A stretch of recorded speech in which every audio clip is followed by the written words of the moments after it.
spirit. There's more than 200 people registered for this session, so we're super excited to talk to all of you.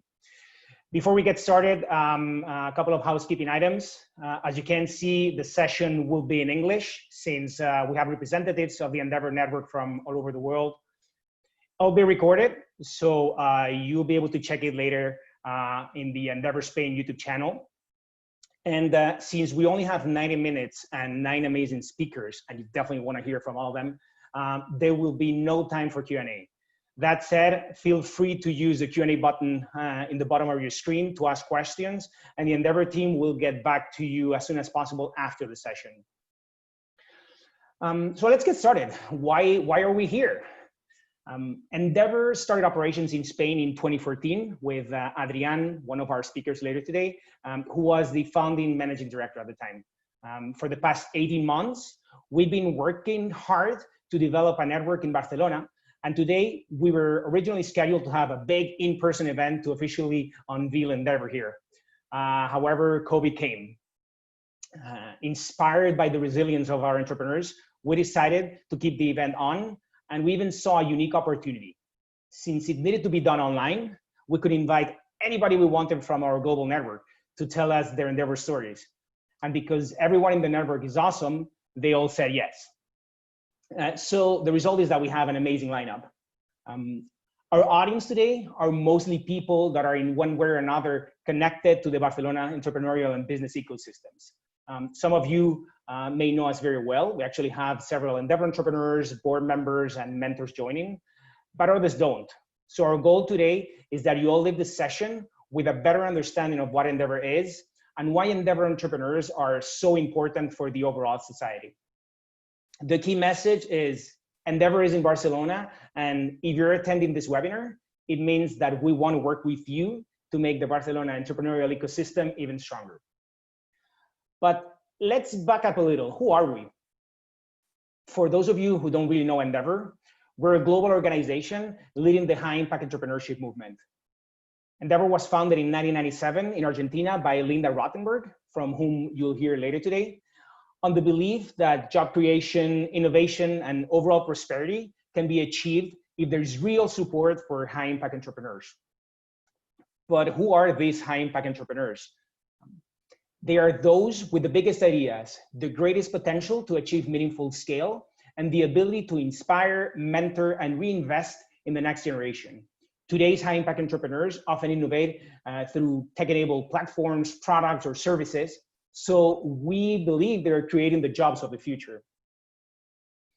Linda founded Endeavor because she saw back in the 90s that outside of Silicon Valley and a few other places, it was really hard for entrepreneurs to start companies and, more importantly, to scale them. We focus on stimulating entrepreneurial activity by providing mentorship to innovative founders based in cities that are not San Francisco or Boston, where they don't typically have access to global capital, networks, or international markets. The simple way of explaining what we do is that we put in touch high potential entrepreneurs that are leading scale-up companies with successful executives, more experienced entrepreneurs, and investors to turbocharge their growth trajectory. The Endeavor model is based on the paid forward concept. We will support you today, and in return, you will help the next generation of entrepreneurs, therefore strengthening your local ecosystem. So this sounds super cool. So what is the catch? The catch is that entrepreneurs must go through a long and rigorous selection process where mentors, fellow entrepreneurs, and board members will determine if they're indeed high-impact entrepreneurs. During the process, we're typically guided by 3 questions. Can these entrepreneurs scale their companies at least 10 times? Do they have a growth mindset and the values of the Endeavor community? And will they multiply their impact by being thought leaders and role models? In essence, will they pay it forward? Just to give an idea of our impact, today we have presence in 37 markets and have selected over 2,000 entrepreneurs through the years. These entrepreneurs have created over 3 million jobs globally. But you're not here today to hear from me, so let's get started with our incredible speakers. Since we're not going to have much time for introductions during the session, I'll give you a few words on each of them now. and you'll see that they have amazing stories. And I guarantee you, you're going to enjoy, and hopefully you'll get super inspired by them. Most of you already know Marc Puig, Chairman and CEO at Puig, one of the largest fashion and fragrance companies in the world. What you may not know is that Marc has supported the Endeavor mission for quite some time, as he's one of our board members here in Endeavor Spain. Marc has obviously been key in helping us build our network in Barcelona. In our second session, you'll hear from Oscar, Pierre, and Guillaume Pousaz, who will be interviewed by Monica Mandelli. Monica is a managing director at KKR, and she has an incredible experience in investment banking in Goldman Sachs and Merrill Lynch. She's a founding board member of Endeavor in Italy, and she's extremely active in the network. Just to give you an example, she recently helped a couple of entrepreneurs here in Spain. Oscar and Guillaume, they're both Endeavor entrepreneurs, so they went through that selection process, right? Oscar is the co-founder and CEO of Glovo, the Barcelona-based delivery company that today operates in over 350 cities, 22 countries, and 4 continents. Glovo was founded in 2015, and since then has grown exponentially to become the second unicorn in Spain and the only one in Barcelona. So Glovo and Oscar are obviously a huge source of inspiration for local entrepreneurs. Guillaume Pousaz is the founder and CEO of Checkout.com. They help companies around the world accept payments from customers in more than 150 currencies through one single platform. You may know Checkout.com as they made headlines last year by raising $230 million in the highest Series A ever in Europe, and the third highest ever globally. After that, Sergio Furio will share his story about giving back.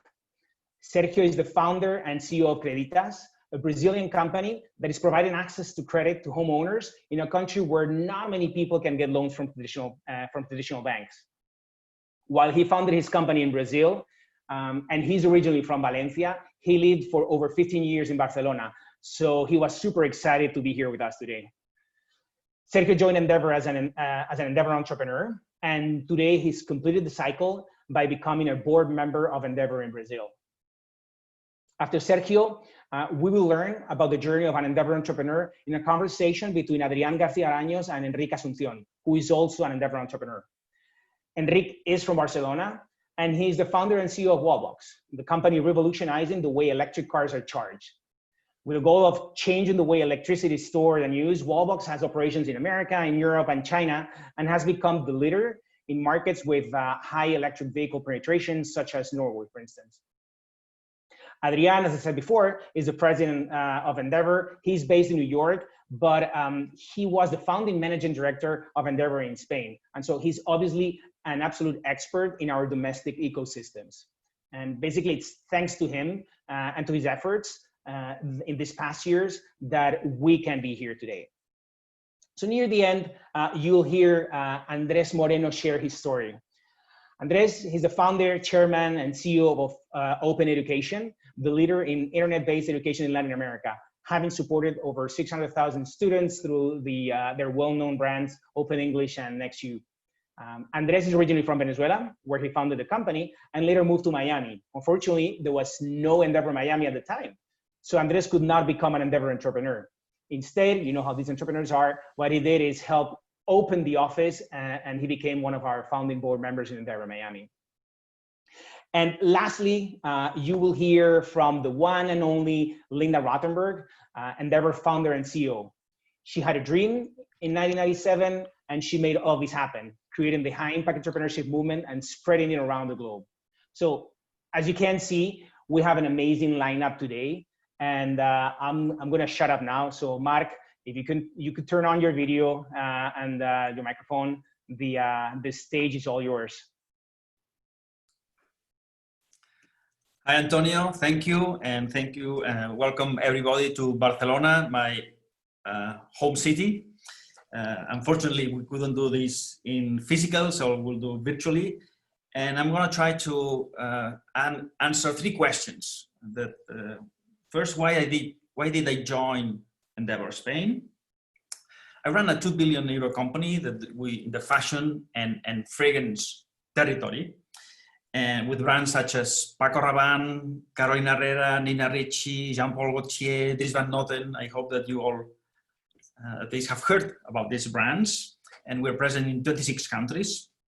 And our industry and our business has been impacted by the digital revolution, like for many others, but in a way that we didn't anticipate. The beauty business has 3 categories: makeup, skincare, and fragrance. Whenever you go to a duty-free shop, a department store, a perfumery, you have these 3 types of products. We are mostly in the fragrance category. And people want, when they use their smartphone, they want to have a good image. So the smartphone revolution has had a big impact in 2 of these categories: makeup and skincare. Because when you have a selfie, when you do a FaceTime, Instagram picture, a Facebook, you want to look good. So you use lipstick, you use mask, you use liners, or you have skincare in your face. But when you do that, you don't know whether you're using fragrance or not. On top of it, makeup and skincare, you can have tutorials, you can explain how it will affect your face, you have these apps that show you how you will look and you put those products, you have influencers that tell you how to use it. But with fragrance, there's no way. And depending on whether your product interacts with a human being through your eyes or your ears, music, films, books, is very different if your product interacts with a human being through the taste of smell or taste. So we wanted to make sure that we could also benefit from all the changes and revolutions in digital. So we created the Puig Futures, which was a platform that tried to attract all the innovations around the world with people that had ideas how to translate fragrance in the digital world. Now, the problem is that I had no idea about this entrepreneur world. So I decided to join Endeavor in Spain and try to understand better this world of entrepreneurs. And it's a very rewarding experience to see all these entrepreneurs with their stories, why they choose to try to solve a problem, how they plan to solve it, what's the business model behind it. And so the question is, how can someone like me support entrepreneurs? I have no idea about this world. Well, entrepreneurs are very good at, as I said, spotting a problem, finding a solution, and even thinking of a business model. But they may not be so experts at running a business, dealing with people issues, escalating, and business leaders like me have had to deal with those same issues at some point in our careers, and we can be a sounding board for them. So, what can Endeavor do for Barcelona entrepreneur ecosystem? Cities have to choose what they want to do, what they want to be when they grow up, to attract a certain industry ecosystem. And Barcelona is one of the cities with the conditions to be a magnet for entrepreneurs. Besides the obvious, Barcelona is, I'm from Barcelona, so I'm subjective. But Barcelona is the most attractive city on the Mediterranean Sea. You have nice weather, quality of life, art, commerce, and only recently has been discovered by tourism since we had the Olympic Games a few years ago. But on top of that, Barcelona has a good network of universities and centers of technical education. It has 3 top reputed worldwide business schools. We have a good visibility of the ecosystem through the World Congresses, such as the Mobile World Congress, the 4 years from now, the Smart City Congress, the ISE, Integrated System Europe, that just moved from Amsterdam to Barcelona next year. On top of it, the ecosystem is supported by organizations such as Barcelona Global and Barcelona Tech City that work in the support of their interest and in helping their mutual support. And from my information, in the last 4 years, we have raised in Barcelona about 2.7 billion euros for entrepreneurs, and just last year, about 800 million euros. So maybe we are still far from the top 3 European global cities, London, Paris, Berlin, but apparently Barcelona is a fourth city. And according to certain studies, like from Atomico, Barcelona is the third most desired city for startups in Europe. According to the Mobile World Capital Foundation, there are like nearly 2,000 startups in Barcelona. So what else do we need? Well, we need more unicorns. We need more Globos. By the way, as Antonio mentioned, an Endeavor Fellow. And we're aiming for about 15 by 2030. Hopefully, some of you today in this webinar will be the ones that will fulfill that objective. How can Endeavor help? If Endeavor wants to achieve its ambition to be a platform for escalating startups in Spain, Barcelona is a perfect environment to accomplish this. Endeavor has to be more present in Barcelona, and Barcelona needs organizations such as Endeavor to help push this critical sector so that Barcelona becomes a true global city. Welcome to Barcelona, and thank you. Antonio, I pass it back to you. Thank you so much, Marc. So now we're going to hear from Guillaume, from Oscar, and from Monica. So you guys can turn on your videos. Hi, everyone. Hello. Hi, Oscar. Hey, Guillaume. Hey, Monica. Hi, everyone. So first of all, I know we only have 25 minutes, but I am Monica Mandelli, like Antonio said, on the day-to-day. My job is to work at KKR in New York, where I run our global high net worth business. But much more importantly, I'm the vice chair of Endeavor Italy and one of the founding board members of Endeavor Italy. So I'm very honored to be part of the Endeavor family, and I'm very thankful to Antonio and to Endeavor Spain for including me in this event. Today, we have two amazing entrepreneurs.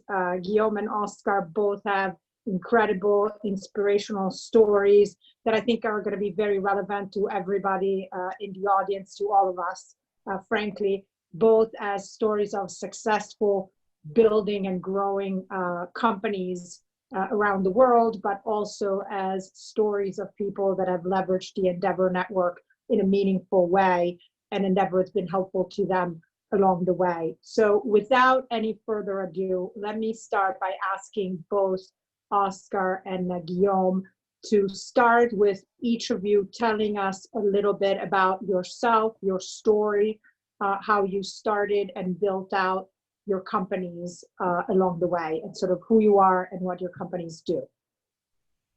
Oscar, you want to go first or I go first? Go first.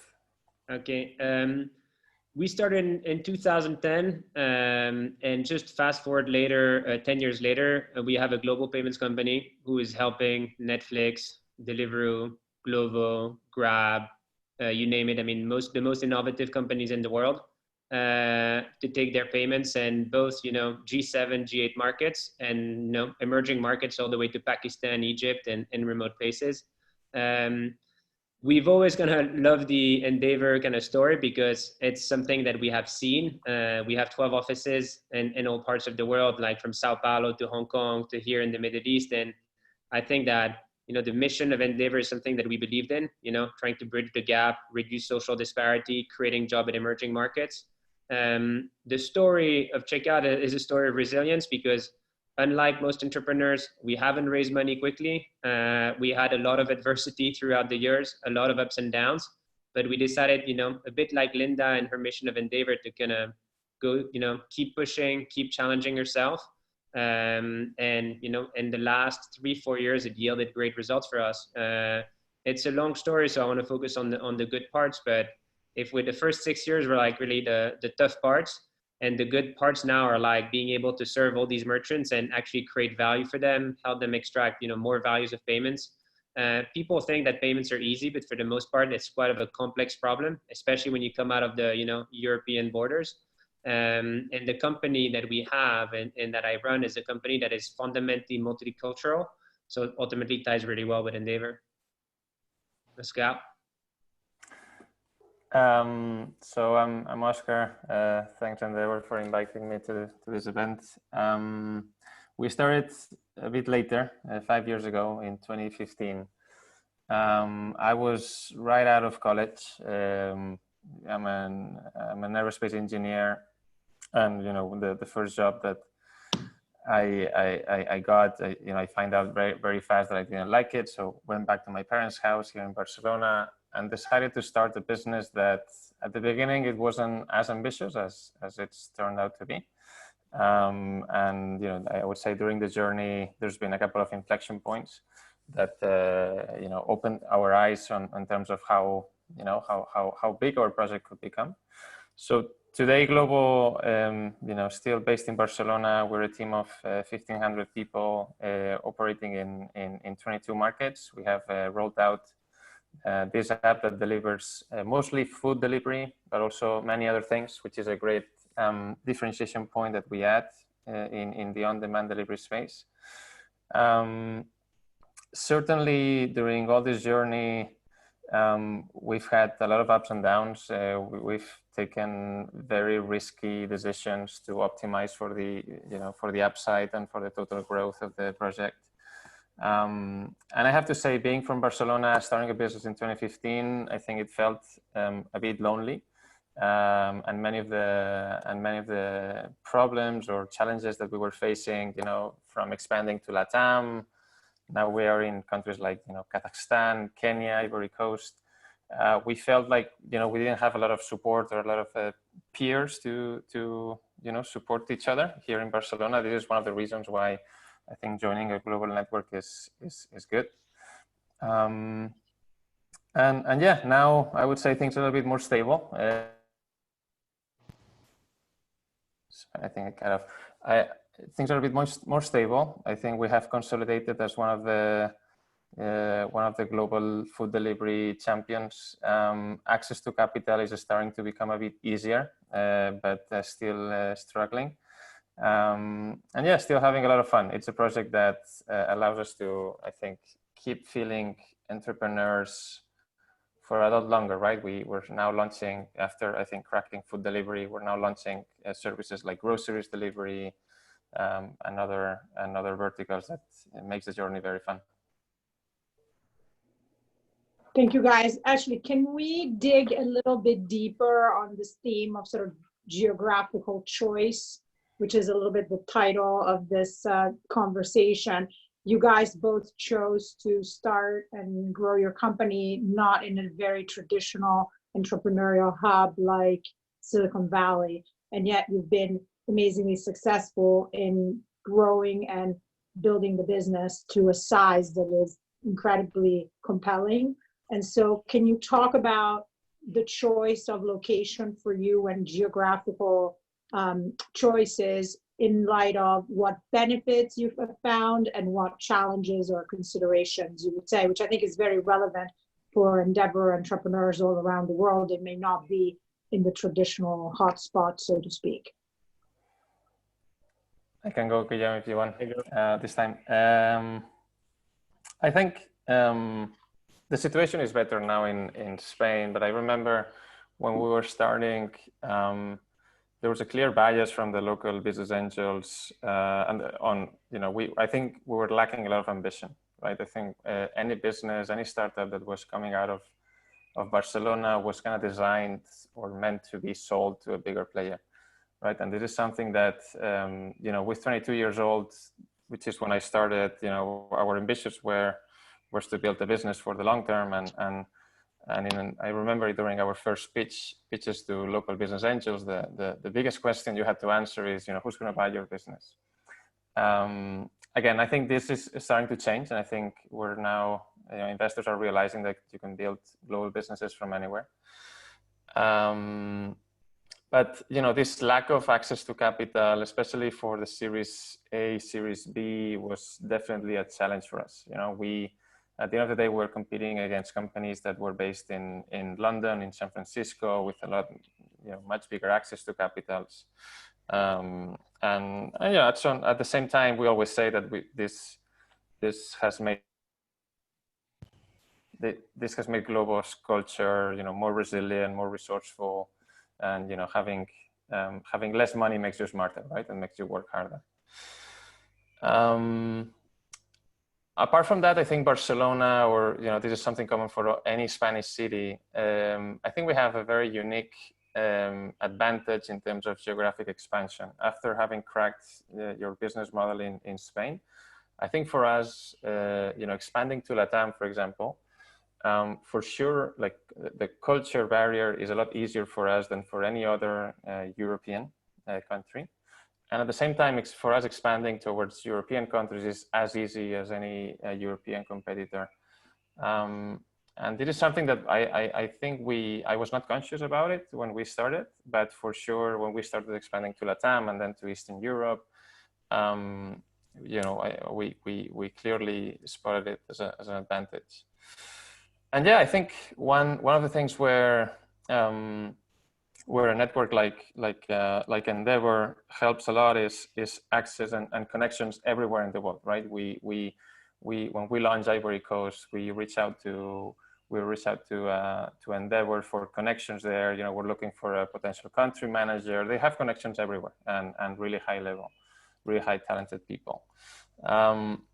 This is something that also took us a while to convince our board. When we were operating in Spain and Italy, and we wanted to launch a country like Morocco, for example, right? We hear from the Western European countries, we have a bias that there's no markets, or the markets are not big enough in this more like developing countries, and it's not true. Like in our industry, we believe that any big city in the world, we have a very big delivery business industry in the short term. So connecting with local entrepreneurs that have more visibility on what's going on in the tech scene helps you a lot to get convincement that your business is not only going to work in the usual France, UK, Spain, but also can work very well in countries like Kazakhstan. So yeah. For us, it's a slightly different story. We couldn't afford Europe in the beginning, so I think it's pretty simple. Like Oscar was saying, like salaries in London, rent in London alone, these things require a lot of capital. We started in Singapore, in 2010, when basically, like the rents and salaries are not what they are today, because I think inflation there went pretty high up as well. But we started in Singapore. Then ultimately, when we were able to have enough, cash flow, we opened our first office in London, 1 employee at a time. I think we hired, 3 employees in the first year, 5 in the second year. Like Oscar was saying, when you're bootstrapped and when you are counting your money every day, it forces you to make good decisions. We're not challenging the culture of the Silicon Valley by any means. It has created amazing companies. But when you actually are, when you are on a restricted budget, you have to make every decision count, and every decision has to be a good one. And that actually, if you start really early with this, it gives you a culture of discipline, and a discipline that you actually put in every decision. Everything should be a function of yield. Everything that you do needs to make sense. Is it people allocation towards a project? Is it, capital allocation towards like a marketing campaign or like something that you do? It's like everything has to make sense. And I think that this is something that we had from the early days of the company. And we had a very slow start, a very, I was saying, painful and probably boring for the most people start, because we were an engineering company. So it was mostly engineers building payment software. And for most people, payment software is boring. It makes a big difference to the cool companies, but for the people who build it, it's still like, code and not necessarily the most exciting thing. And today, everyone will say, hey, fintech is exciting. But in 2010, the word fintech probably did not even exist, if we have to be honest with ourselves. But I think we were on this mission. We were enjoying what we were doing, something that we always liked. We then came in the Middle East in 2014. And this, again, out of a bit like the Glovo story, just because there was no good payment companies in there. And yet there was a lot of the big, players that were like, hey, this is a good market, a lot of cell phone, a good spend by capital. So ultimately there was an opportunity there. And it was a bit of a scrappy approach of like, hey, I'm going to go where my competitors aren't. Let's go there. And there is a strategy in payments that works really well, which is the land and expand strategy. Help somebody in one country. We now process, for instance, for Cartier. Trying to win Cartier in Europe would be impossible. But you help Cartier in the UAE, they do the integration to their ERP, and then it becomes a lot easier to convince the French, country manager to give you a piece of the business. And I think that this ties back to the story of just trying to be smart. We came here, like I said, in 2014, and quite quickly we got in touch with Endeavor. Admittedly, we were super busy, but we've never regretted the Endeavor decision, not a single second. So, I mean, the only thing we regretted probably is not having done it sooner, because it took us a while to go through all the hoops and processes, and even for us to find the time, because we've been, constantly busy. But the organization, Linda, absolutely everyone, Nuho, here, I need to give him credit because he's helped us a lot, when we were here in the early days of Dubai, have been amazing to us. And I think that when you run a truly global business, having it's not a business angel like an uncle that is truly multicultural that you can actually go to and can help you in countries that you go to. This is invaluable for us entrepreneurs. And sometimes there's the business angle, and sometimes there's just like the thoughtful sparring partner, like, hey, I have that problem, or I want to do this. How do we handle it? I think like one of the best qualities of Endeavor, and is really the mentoring aspect. Something that I truly enjoyed in the beginning, that I try to give back as well now, where, like being a panelist on an ISP. There's a self-fulfilling prophecy in Endeavor. And I think that, Oscar or ourselves, I mean, it's the idea is, it's a firm or organization that has really helped us. And it's our job to kind of give back to the community right now, because to a certain extent, we're on the lucky side. But I mean, the lucky side does not offset the 6 years of true pain, resilience, problems, losing your key merchant that pays your bills. I mean, there's been like a lot of ups and downs in our story, and we're naturally positive people because we're entrepreneurs, and you have to be able to keep pushing all the time. But being in a lucky position should never make you forget where you come from and what you went through. I think this is really important. Thank you, guys. I would say on this, since Guillaume, you brought up Endeavor and how important it has been, or it is, I would say, can we dig a little bit deeper, and maybe Oscar, starting with you, since you didn't have a chance to explore this a little bit more. Talk a little bit more concretely on what has Endeavor helped you with along the way, and how you're working with Endeavor now, that obviously your company is much larger. And Guillaume, to the extent you want to add more to that as well, of course. But let's happy to do so. For Endeavor. Yeah. Look, here, being super honest, I think we joined Endeavor a bit too late as a company. We just joined Endeavor like not even a year ago, and I think we would have used Endeavor a lot more if we had started before. That's actually why I think it's super important that Endeavor starts developing in Barcelona, because if in our case, if we had joined earlier, in things like expansion and for sure fundraising, and then connecting yourself with people that have already gone through what you're going through, what Guillaume was mentioning, this first few years of really tough days, I think would have helped a lot. I do think that luck, also aligned with Guillaume here, that luck is always a factor. I think in Glovo we've done things really well, but there's a lot of times where things could have gone wrong, and they didn't go wrong. They went well. And for us now, apart from being part of this network and being very well connected to entrepreneurs in all the world, I think for us Endeavor now is a way to give back as well, and to it's really cool when they connect you with the other day I was talking to an entrepreneur in Bulgaria.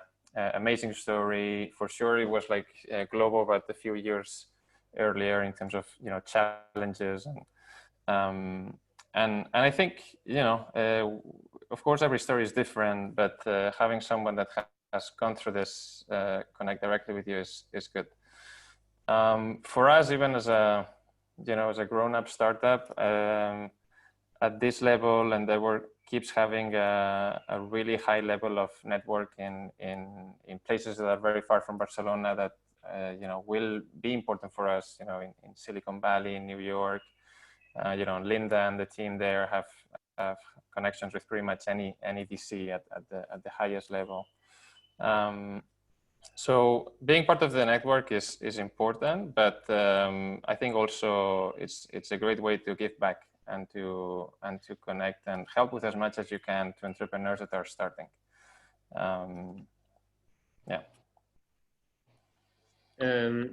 For us, I'm gonna just do walking behind here a scale, but the truth is same thing. I mean, I've spoken to entrepreneurs from Chile to Argentina to Asia.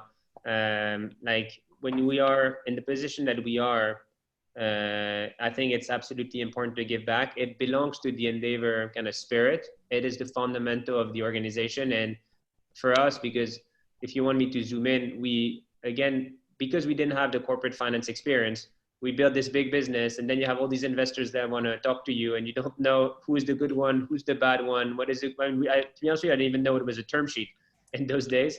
So I was like, of course, I mean, I had an accelerated crash course, and I had a lot of support of Endeavor to be able to navigate all of this. It resulted for us in a giant round and a lot more than we had ever imagined before we started, because we were engineers at heart, so we like to build things. We've always kind of say the money on the side. It was just an equation for us to solve, like, hey, how do we actually spend it? But there was never too much to spend. And the Endeavor team at all levels, from Dubai to San Francisco through New York, has been, instrumental in helping us make the good decision. For me particularly, I mean, Linda got me to speak to Reid Hoffman. And I always remember he gave me that one advice that he wrote on a little piece of paper, where he was like, hey, don't choose a firm, choose a partner. This is the only thing that matters. And, 12 months later, after, we chose the partner, and we couldn't be happier. And I think that this was, when we started there, we were completely thinking differently. So, an advice that was worth gold. I mean, Reid Hoffman is pretty cool anyway, just as a side note, but he is, everything that comes out of his mouth is usually pretty smart. So there's a lot more than just that advice.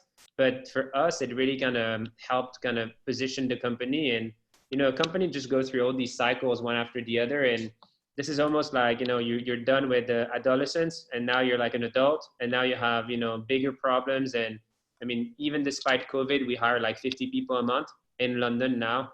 So we do these digital onboardings.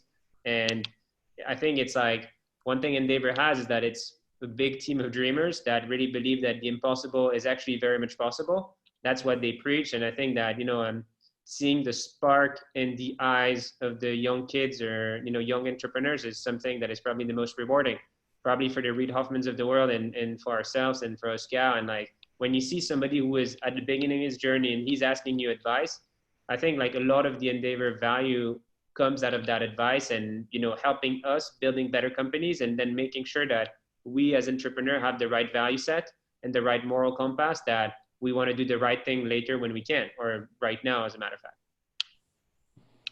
Okay, this is a great segue into the question I want to ask. There are a lot of entrepreneurs in this session, some of them earlier stage, some of them a little bit further along the way. And so in the same way, Guillaume, that Reid Hoffman gave you advice, I'm going to ask Oscar and Guillaume to give their best advice to the people in this Zoom. So if each of you could give a couple of points of advice for the entrepreneurs on the line, that would be terrific. Go ahead.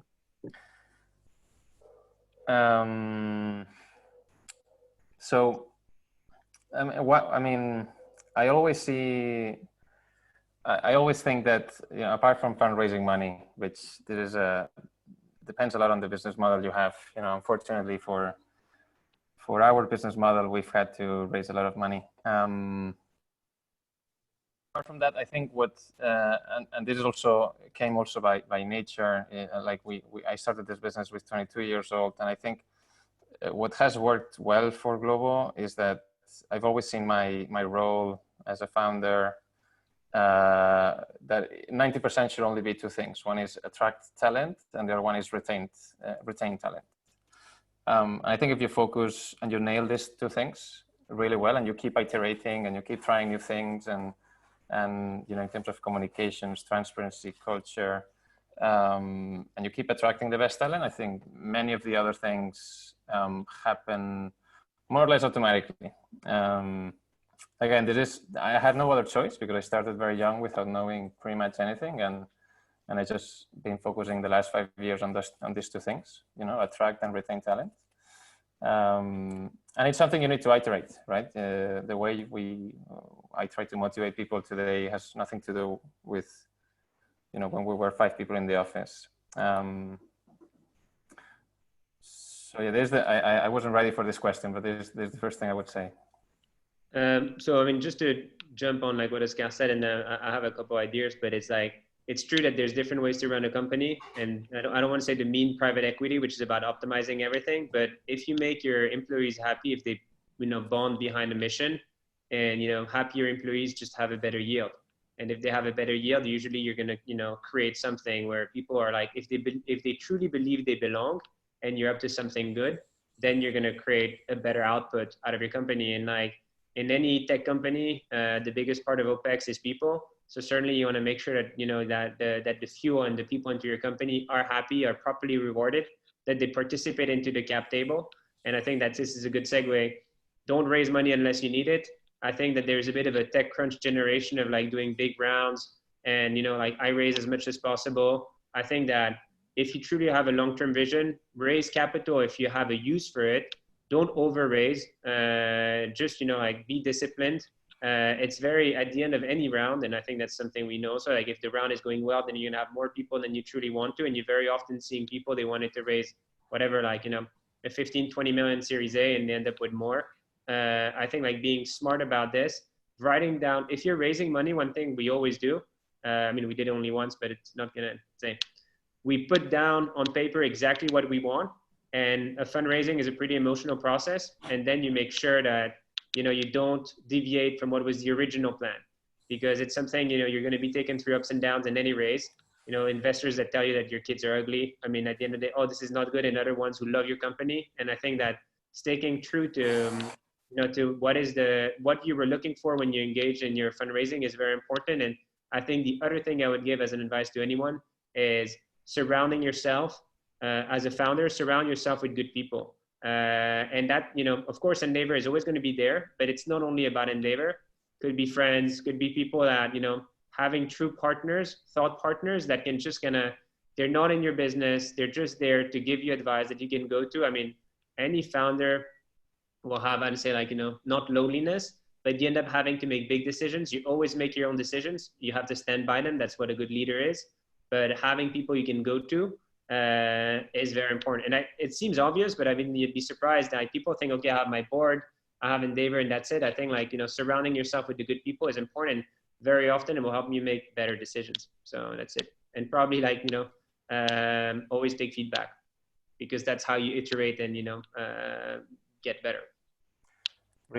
Related to this is also because today we're talking about Barcelona as well.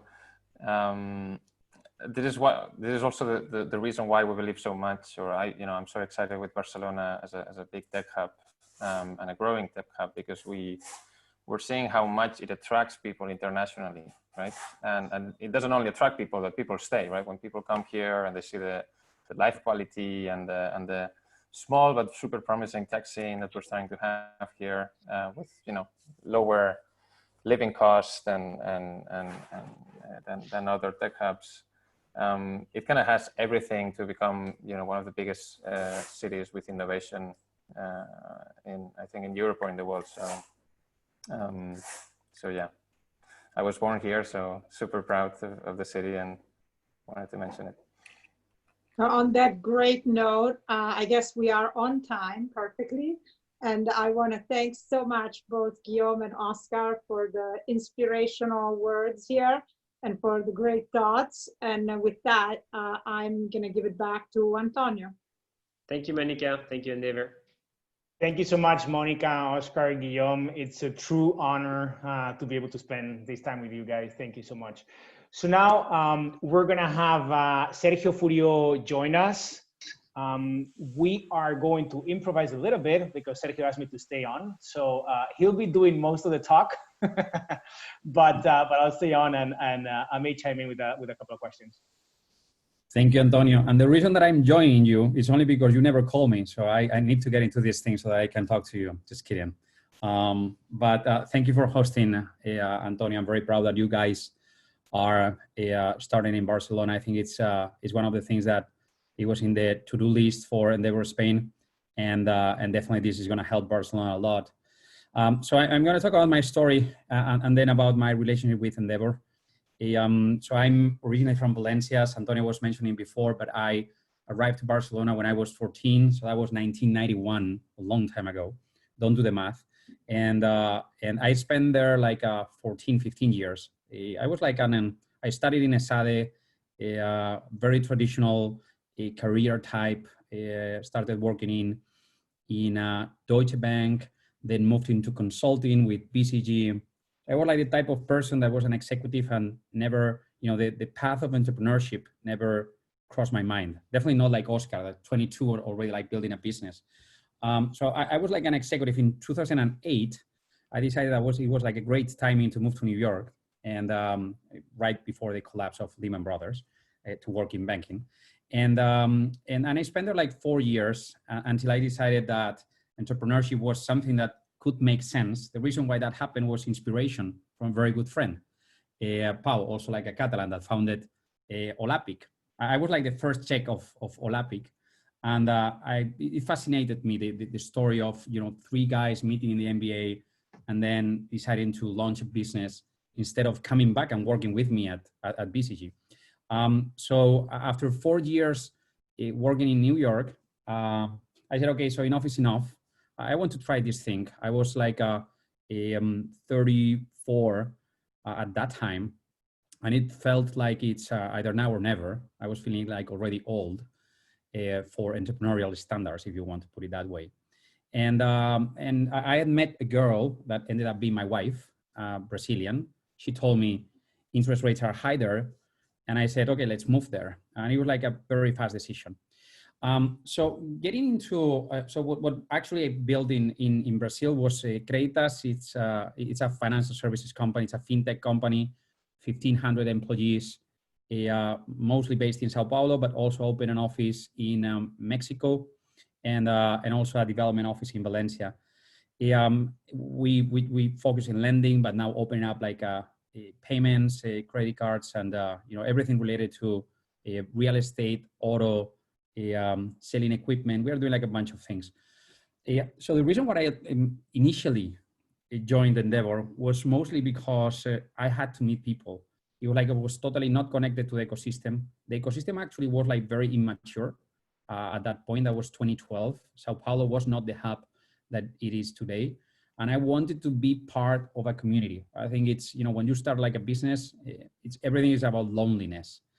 And so I was like the typical person that was like talking to everyone and explaining like the business model that I wanted to implement.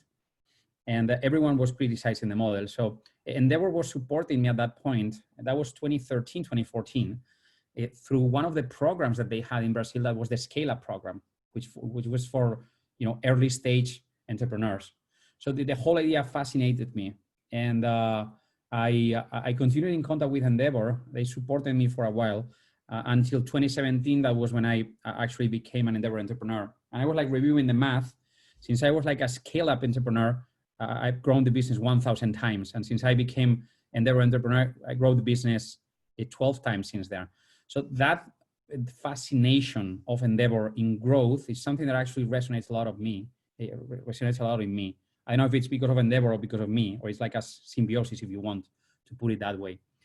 So then I became an outlier entrepreneur in 2018. I started doing mentorship for other Endeavor entrepreneurs. So this whole idea of, the serendipity of entrepreneurship is, you give and then somehow things come back to you, even if you are not doing with an intention. Actually, I think it's even better when you don't find like a relationship between what you are doing and what you're gonna get back. Another example is last year I became board member of Endeavor in Brazil. The rationale was, okay, I want to build a better Endeavor. Endeavor is like a community of entrepreneurs. It's from entrepreneurs to entrepreneurs, with entrepreneurs. Everything is about entrepreneurship. And Antonio and the Adrian, Linda, they are catalysts of this movement, right? So I wanted to be part of that. I wanted to make sure that the community could thrive for years and years. In reality, what I found was like got into the boardroom, the first meeting, and I found there like 12 amazing guys, both new entrepreneurs, old entrepreneurs, executives, lawyers. And without even thinking about it, I built a relationship with people that were like amazing. And suddenly I was like also like reviewing my notes. We already did like 2 partnerships with part of those board members that were in that room. So you don't need to actually look for a reason why you do things. You just do it, just contribute. And because of that serendipity, things will come back to you. I've been 3 times panelist in international, the international ISPs for Endeavor to selecting new entrepreneurs. Actually, I was in the one in that approved Oscar last year. It's amazing the way that you can learn from other industries and other and other entrepreneurs.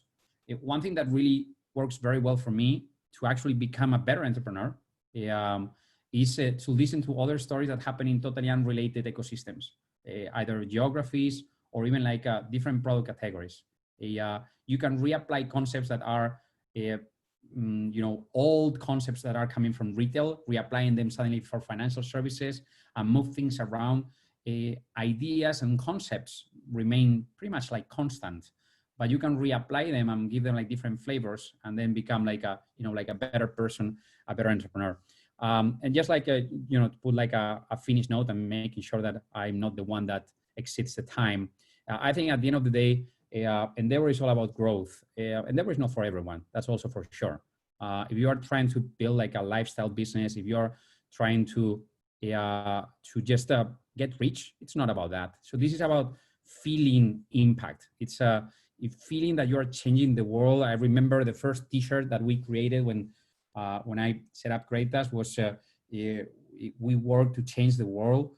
That's actually what motivates us as Endeavor entrepreneurs, is making sure that you do something and you see the impact in society. This is not about social things. This is about actual contribution to the growth of countries, societies, and the likes.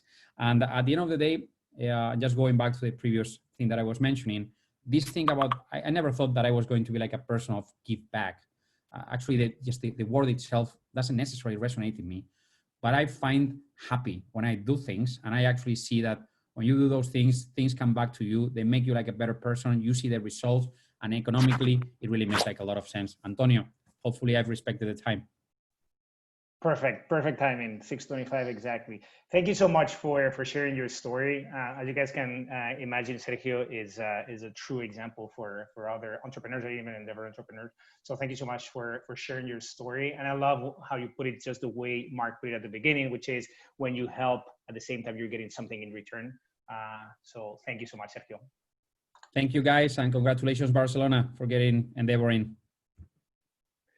So now we're going to hear from Enric Asunción and Adrian Garcia Aranyos. And this time I will turn off my videos because you guys want to hear from me. Thank you so much. Perfect.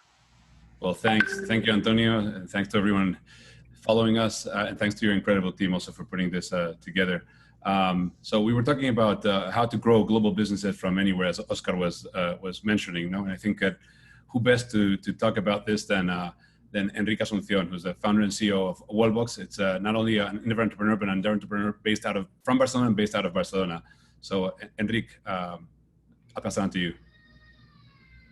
Well, thank you for inviting me. I'm super excited for launching today Endeavor in Barcelona. I hope we can start meeting back face to face also soon. So yeah, very happy. So I wanted to kick this off, and I wanted to ask you a bit from the start. What attracted you to Endeavor? This has been approximately a 1-year journey now, 1 year and a bit, actually, 1.5 years now. Tell us a bit more about the journey, and tell us a bit more about what attracted you to Endeavor. Yeah, when we founded the company, we were focused, and even today we are 99.99% of the time focused on making a better product. And we didn't necessarily value, or not value, maybe we didn't have time for joining associations or groups which could help us for our entrepreneurship. And in Barcelona also we didn't find any network that could support us. No, but one day I was contacted by Endeavor, and I started to look at who was there, which kind of mentors were there, who were the entrepreneurs, and the board. So I was very, very impressed with the mission also. So it kind of tickled my interest, no? And once the process started and you start to see how everything works and all the steps you have to make and how professional the steps are, I started to be very interested. No, after the first mentorships, I find that was useful, but once I was in the ISP, I really see the value of Endeavor. So for me, it has been a increasing interest, and once you are in the ISP, you want to be there. So what it starts like, it will be nice. It's really something that you see the value, and we actually in the last year, even if it's just 1 year, we had a lot of help from Endeavor. So it has been very useful. Enric, to that point, you started the process early in 2019, and you were very determined to finish this process. You're very determined, but you were determined to finish the process. And you were actually, you passed this selection, the international selection process was the last phase in August 2019. So you went through the whole process. In this year and a half-ish that you've already been an Endeavor entrepreneur, do you have any examples of things that Endeavor has helped you with in this last year and a half? Yeah, many things. So the first one for me is the most important. It helped us to raise our own expectations and the bar. You meet with people, with mentors that help you to see how things can be better and have to be better, and how to tackle these challenges. So it makes us do better and be better. So that's for me the most important. Also due to the mentors and the mentorships, these are very useful. Second, raising money. One is Endeavor has the Catalyst fund, and they invested in our recently closed Series A. So this month, we announced our 23 million euro Series A, and Endeavor Catalyst has been part of this funding. And many of the investors that have participated in the Series A, we have met because Endeavor. We had the opportunity to meet them during the process. And actually, one leading the Series A, we met. It was Seaya. We met during an Endeavor event. So definitely, the Series A has been highly supported by being part of Endeavor. And the third one, also, like Oscar was saying, a big part of my job is to look for the best talent and keep the best talent, and hiring top level executives. It becomes easier if you are in some countries and with some entrepreneurs. For the ones that know Endeavor, they really get interested to be part in an Endeavor company. So with these 3 or 4 things has been massively helpful. And it's a good hub to be able to attract talent. With Sergio was talking about the fascination on growth and being able to grow from Barcelona. That's definitely something that you've been focused on. I know that you've been able to attract international talent too, which I'm sure that Barcelona has helped to be able to do that. I loved how you recently framed what you said about without Endeavor. I'm reading here a quote that you did recently when you announced your recent fund, your recent raise. Without Endeavor, Wallbox wouldn't have gotten to its current speed now. So I loved how you framed that in that sense. You spoke about the people that you've met along the way, and the different people and the mentors and having met investors. What about the board? I know that you've interacted a lot with the Endeavor Spain board. How has that interaction been? So very, very useful. I don't interact with all of the board, but the board members that are very connected to our business. So people like Francisco Riveras, who has a Gestam, which is a tier 1 manufacturer. So he definitely understands the automotive market, which we are connected because we make chargers for electric cars and charging platforms. So and other members like Carlos Torres or Leandro Sigman, we are able, they are very eager to support us and to meet with them once we need them, taking into account that they are very, very busy people, no? But we never had an email without reply in very short term. So that's very good. And they always help us whenever they can. Yeah. And to that extent, you were also speaking about what the trajectory is, how it's been for the last year and a half. Now thinking ahead, thinking about what the vision is, having just raised this round, which we're very proud to be part of. What is your vision? Where do you see Wallbox in the next 5 years?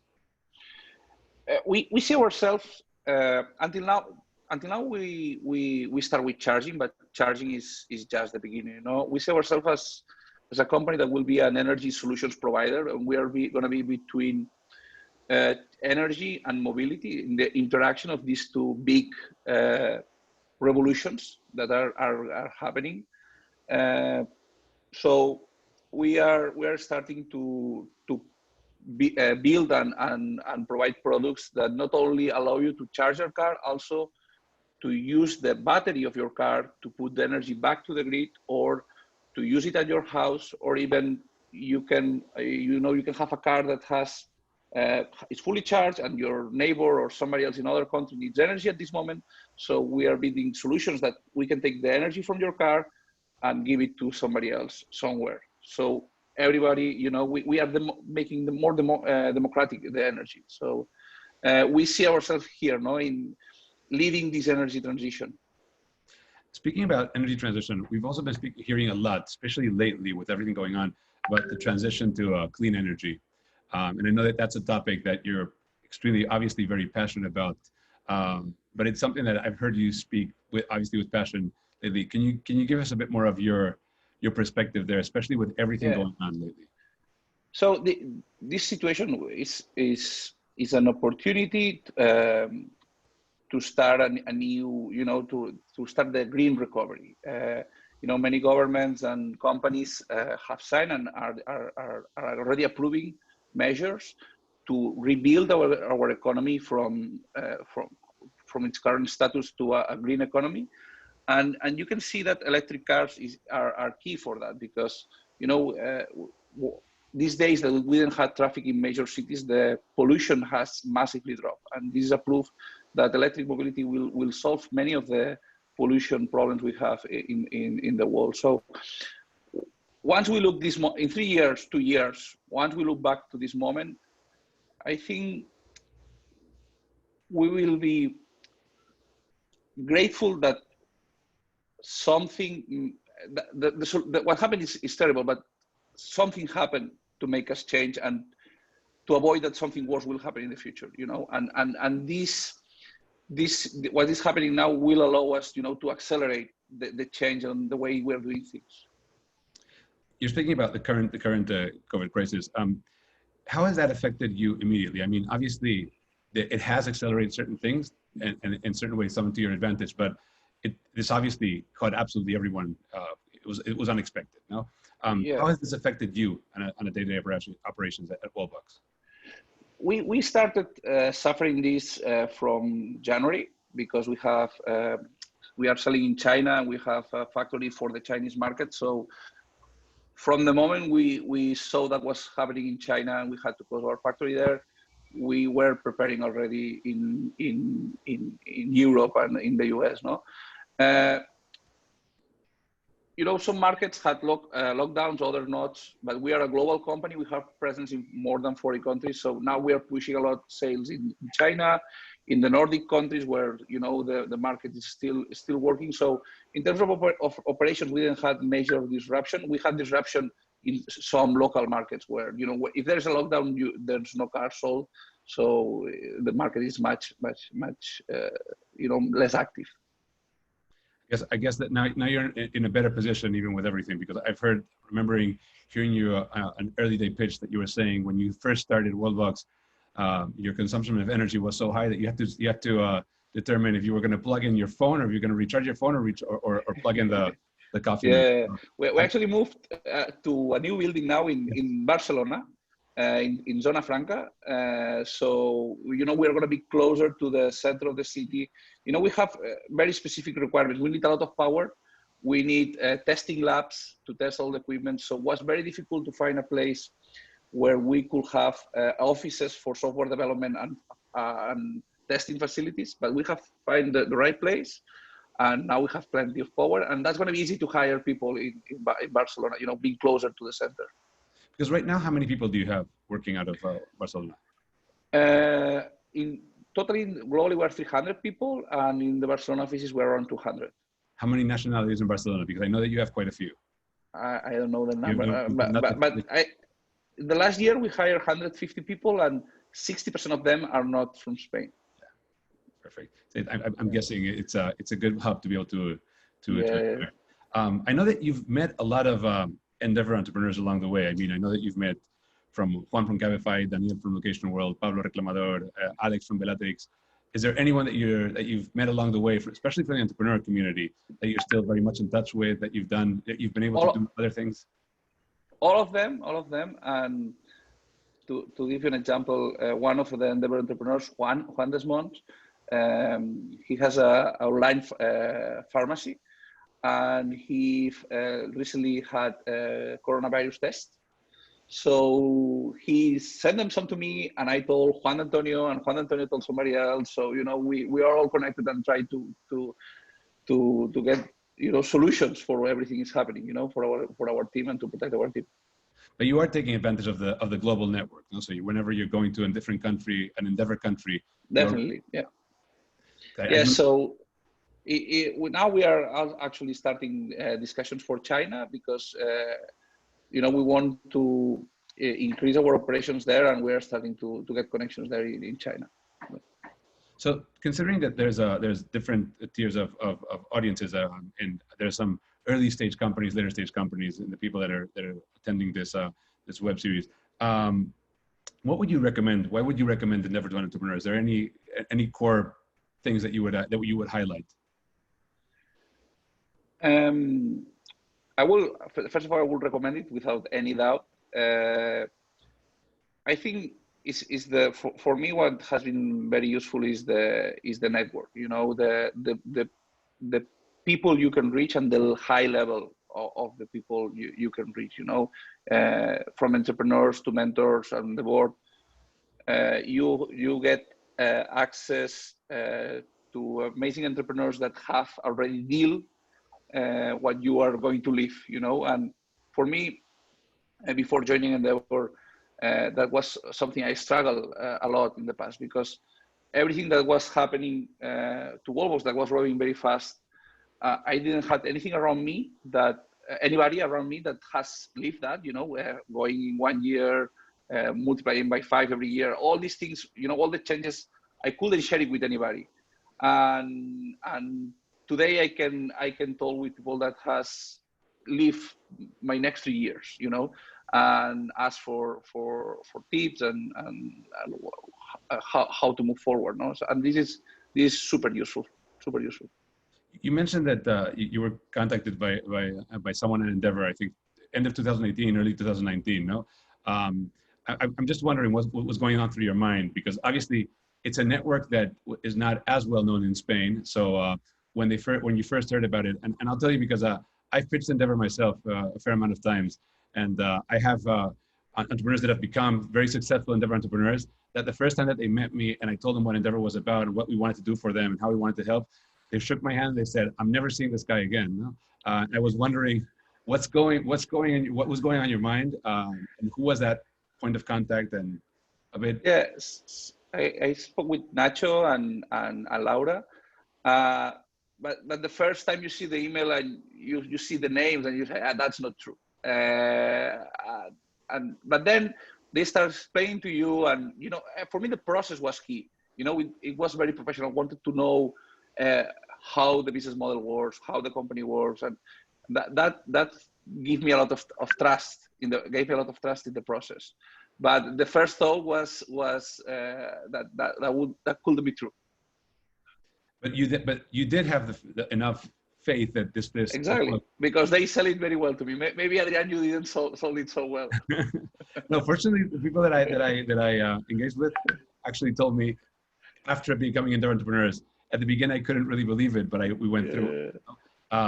The good thing is that it is an amazing network. I'm wondering also, what was it at the early stages that got you in? I mean, I'm sure that you must have gone with certain skepticism to the first mentoring session, and how that went. No, I mean, there is a process in place, and a lot of people don't kind of understand, but there is a very clear and determined process in your mind. I mean, what were you trying to get out in those early stages? I was trying to get in contact with companies that are doing hardware and software, which there's not many entrepreneurs that are doing that. And being able to do that already and find me somebody that like Veronica that from Asti, that she is doing innovating with hardware and software, for me was a big deal. You know, there's not many entrepreneurs in Barcelona that are doing both things. And that also, okay, if you can find me somebody, I haven't been able to do it in the last 5 years. So that was very nice. Yeah.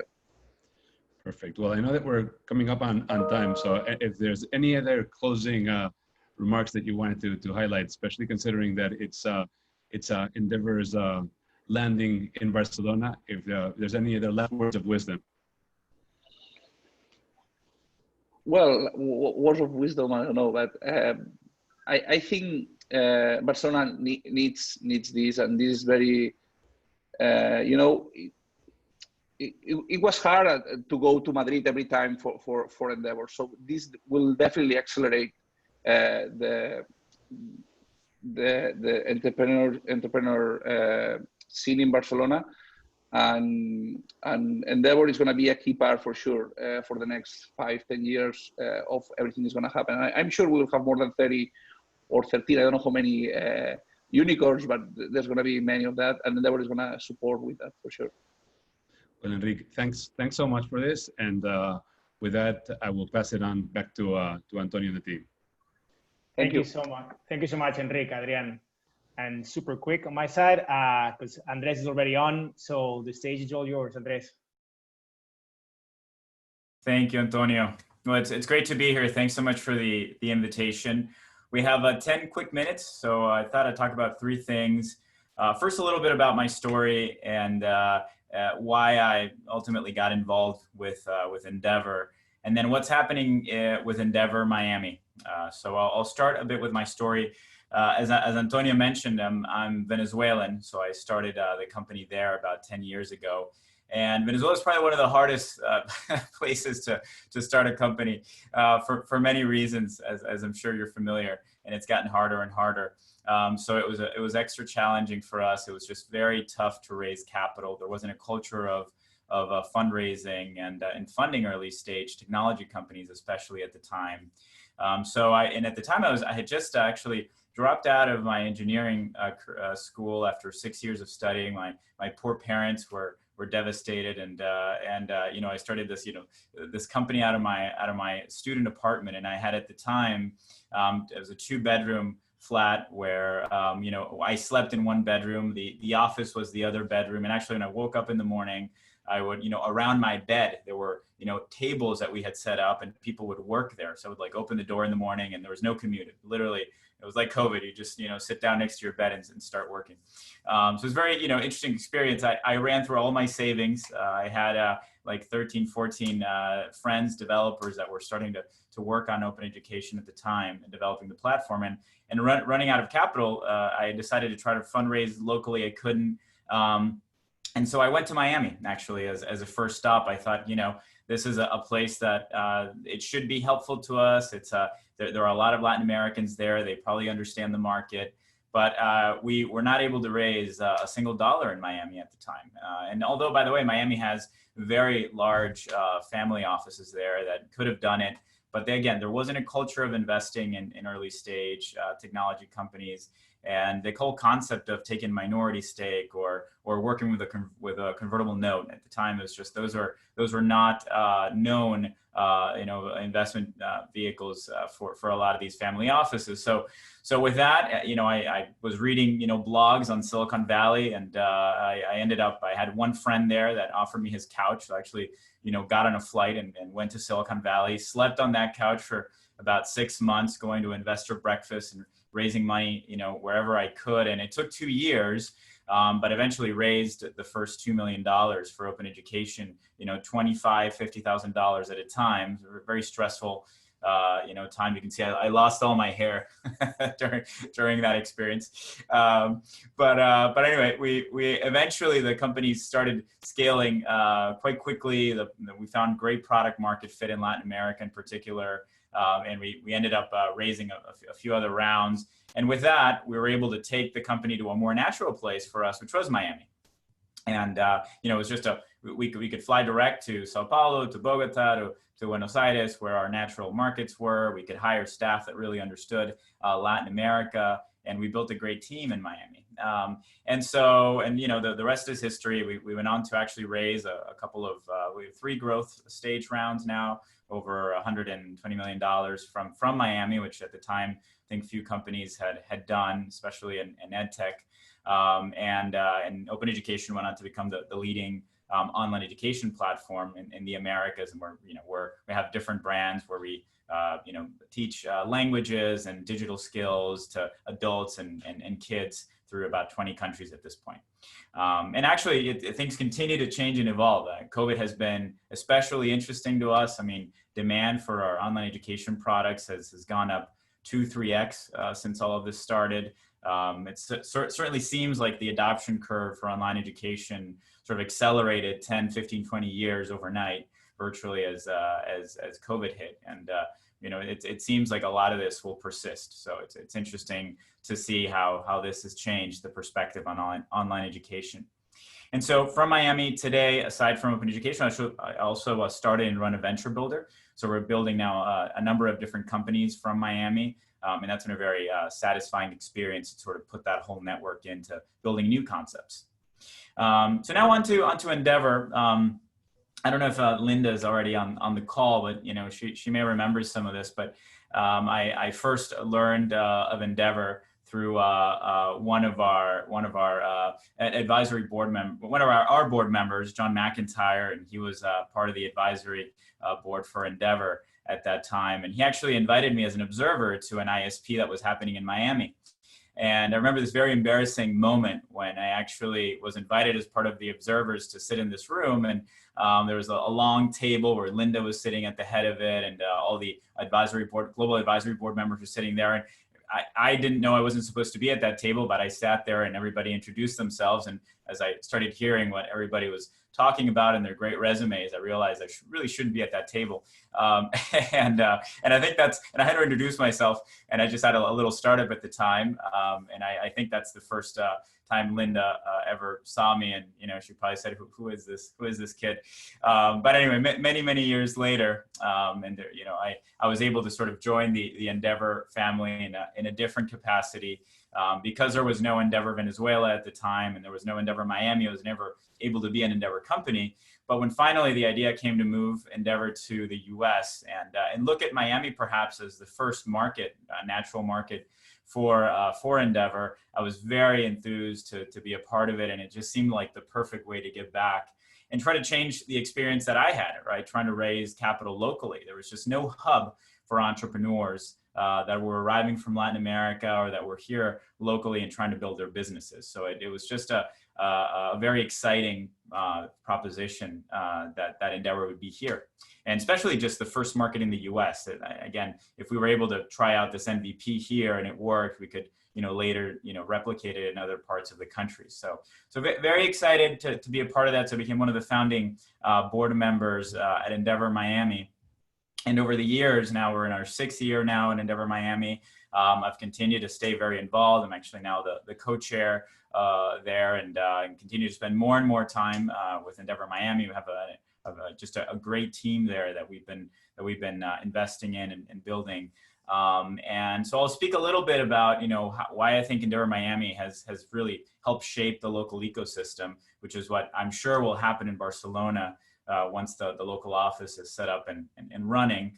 And I think the first thing to me that Endeavor has been very successful at locally here is that we've actually built a hub for entrepreneurship.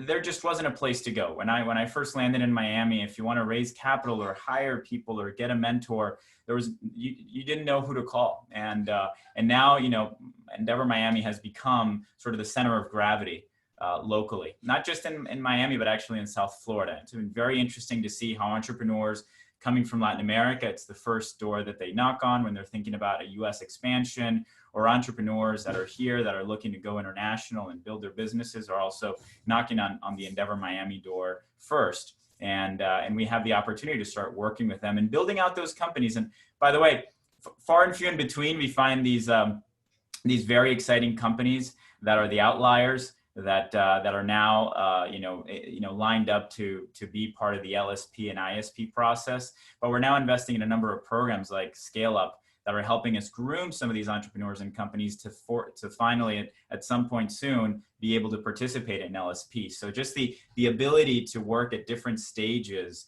of the journey for these entrepreneurs locally is really exciting to see. And Endeavor has a great tool set to do it, and great success stories like Endeavor Brazil that we heard about earlier that have been able to build some of these programs that we're taking note and building our own and adapting them here. Core to that, I'll say, has been just its outstanding network of mentors and board members that we have here. I mean, if you're an entrepreneur knocking on the Endeavor Miami door, you're going to get the best of the best in terms of leaders of public and private sectors. You're going to connect with local universities, and that whole networking that we've done at Endeavor Miami, is now something that we can offer the entrepreneur out of the box. They don't have to go do it themselves, and there's huge value in that. And I think lastly, I'll say that the proof is in the pudding. I mean, last year South Florida raised over $2.4 billion in venture capital. It was a big record, and it ranks us, 7th in the U.S. in terms of money raised. And nobody ever thought 10 years ago that Miami was going to be, in the top 10 in terms of VC money that was raised. So it's very exciting to see, and I think it's just we're still in the initial innings of that story. So I think that's my 10 minutes, and hopefully that was helpful, and I'll pass it along to Antonio and Linda. Thank you so much, Andres. A truly inspiring story. So it's 5 minutes before the end of the session. So I'm going to pass it on to Linda. Linda, as I said before, she's our founder and CEO. And so Linda, bring us home. Well, first, I want to say, Andres, not only were you welcome at that table, but my only disappointment is that you are an honorary Endeavor entrepreneur, but that we didn't get to Miami fast enough to make you an official Endeavor entrepreneur. And the day you joined the board and then took over as chairman was one of the happiest in my 22 years. So I just wanted to say you're welcome at any table. Thank you, Linda. Thank you for that. It's great to be a part of Endeavor formally and be doing all this now with you. It's great. And it's wonderful to be sort of with you in Barcelona, one of my favorite cities. And in fact, I was last there a year ago, Christmas, with my entire extended family. And I, of course, was thrilled to actually get inside La Sagrada Familia, which was incredible to go, almost finished. And my girls loved the cagatillo, the poop log. So they were fascinated with that. So anyway, as Antonio said, I am the co-founder and CEO of Endeavor. I am also known as Chica Loca, the crazy girl, for assuming there were entrepreneurs outside of Silicon Valley 20 years ago when no one believed this to be true. And what is so incredible now that Endeavor operates in 40 countries around the world, and of course there was always talent, of course there was always capital, but now there's this trust built system, and Endeavor's a big part of that with our network of finding the great entrepreneurs who not only have good ideas but can execute on them and build big, high growth, what we call high impact companies, and then pay it forward into the ecosystem. So first, I just want to say I'm so happy to be with you. I hope to meet many of you through the Endeavor process that I know Antonio and the Endeavor Spain and soon Endeavor Barcelona team will be accompanying you on. And I wanted to leave you with just a few thoughts. First of all, I always say that when economies turn down, entrepreneurs turn up, and that related to that, chaos is the friend of the entrepreneur. So I think this is a moment when so many people are understandably nervous or scared and thinking about pulling back and doing less and focusing on preserving cash or not investing. Endeavor sees this as a moment of opportunity. And when you look in the United States, half the Fortune 500 companies, the top fastest growing companies, most important companies, were founded in periods of downturn, periods of crisis. Likewise, in the 40 markets where Endeavor's operated around the world, many of the best companies we founded, including Globant, that is an Argentine digital transformation company that's now public on the New York Stock Exchange, and Mercado Libre, a $42 billion market cap company, also from Argentina, founded in the midst of financial crises in the case of Globant, the dot-com crisis in the case of Mercado Libre. I could go on and on in every geography, but I just want to say I know that 5 years from now, looking back, we're going to be seeing some of the most important companies, not only in Spain, but I believe coming out of places like Barcelona that are now globally important. So the last two pieces I will leave you is I was just on a webinar with Jason Green, the top SaaS investor in the world, who is our founding board member, and Bill Salmon, who is the legendary professor of entrepreneurial finance, created the genre of entrepreneurial finance at Harvard Business School. And both of them were talking about how this is actually a moment where other countries can overtake what made Silicon Valley unique, which was you had to live there. You had to work there. You had to build your team there. You had to get your investors there. The investors in Silicon Valley would say, if I can't bike to you, I'm not investing in you. They agreed that the world is changing and that now that the workforce has been shown to work remotely, we're not going back, they said. I asked them if that meant people will start investing without being next door. And Jason Green said they're making their first investment over Zoom.